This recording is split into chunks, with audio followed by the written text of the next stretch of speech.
Baik, Assalamualaikum warahmatullahi wabarakatuh. Sebelumnya perkenalkan, saya Goviano Fathu Nurliansyah dengan NIM C2401231045 dari kelompok 9 Biologi Perikanan, praktikan dari MSP 60.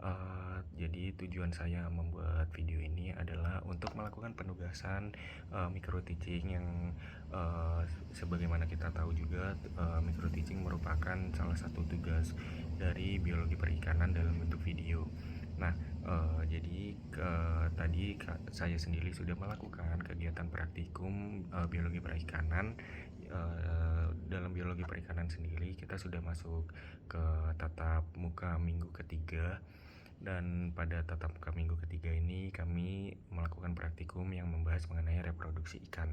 Nah, sebelum kita ke praktikum, tadi ada sesi pematerian dari kakak asisten praktikum yang membahas mengenai reproduksi ini sendiri. Dan materi ini diberikan untuk kita itu agar dapat melakukan praktikum itu secara lancar dan kita dapat memahami apa sih yang akan kita lakukan selama praktikum. Nah, yang pertama itu membahas mengenai TKG. TKG itu merupakan singkatan dari tingkat kematangan gonad.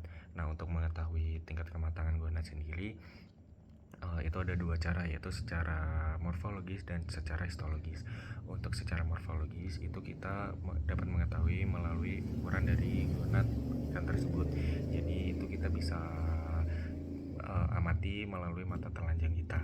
Dan kalau secara histologis itu yang kita lihat itu karena kan gonadnya itu kecil, maka dari itu kita harus menggunakan secara histologis, dan itu sangat membantu kita dalam mengamati gonad yang kecil itu, atau sejenis kayak mikroskopis gitulah. Nah, kemudian setelah itu kita juga ada membahas mengenai indeks kematangan gonad, dan yang terakhir ada fekunditas dan diameter telur.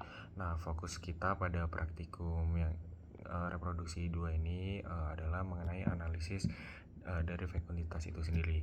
Nah, fekunditas itu apa? Fekunditas merupakan jumlah telur yang masak sebelum dikeluarkan pada saat ikan itu memijah. Jadi sebelum ikan itu memijah, kita itu melakukan pengamatan pada jumlah telur tersebut. Nah, kemudian di fekunditas sendiri itu ada dibagi menjadi 3 metode, yaitu metode gravimetri, kemudian metode volumetri, dan yang ketiga itu metode gabungan. Nah, dari metode gravimetri sendiri, seperti yang kita ketahui, gravimetri itu kan artinya juga berat ya. Jadi kita itu menghitung berat gonad ikan secara total. Kemudian setelah kita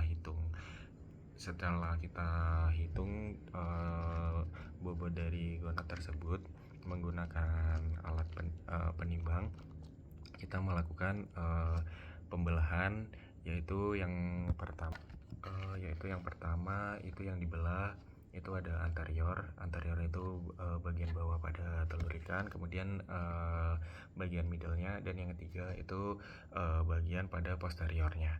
Posterior itu bagian yang di atas telur ikan.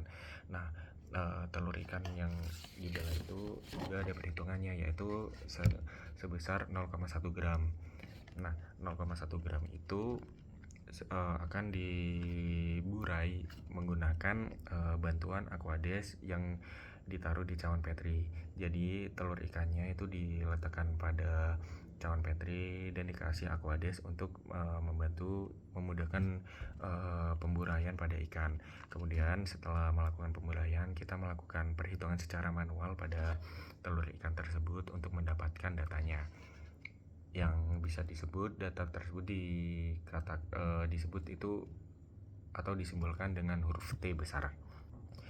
Kemudian metode kedua itu adalah volumetri. Seperti yang kita ketahui, volumetri berarti ada volume.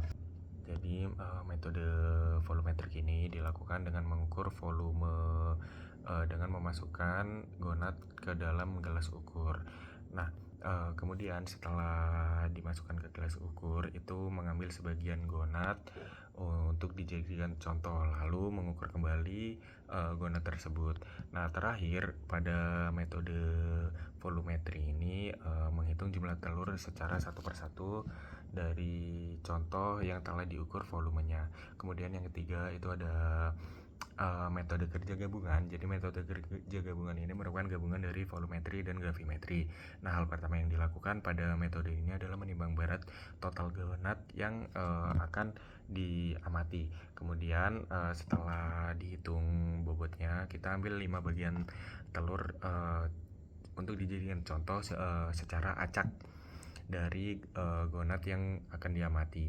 Kemudian kita menimbang contoh kelima contoh bagian gonad tersebut. Setelah itu kita akan menghitung volume pada gonad tersebut dengan cara mengencerkan gonad dengan menggunakan 10 sampai 15 cc. Kemudian mengambil 1 cc atau menggunakan pipet tetes yang selanjutnya akan dilakukan penghitungan telur yang ada pada 1 cc tersebut. Nah, kemudian setelah kita melakukan perhitungan, kita akan melakukan analisis data yang dari 3 metode tersebut. Nah, kelompok saya itu menemukan F atau rata-rata dari metode gravimetri adalah 16.155,87. Kemudian secara volumetri F-nya itu sebesar 9.038,33. Dan yang terakhir metode gabungan F-nya mendapat 23.829. Nah, dari data tersebut itu kita dapat mengetahui kayak rata-rata dari perhitungan analisis datanya.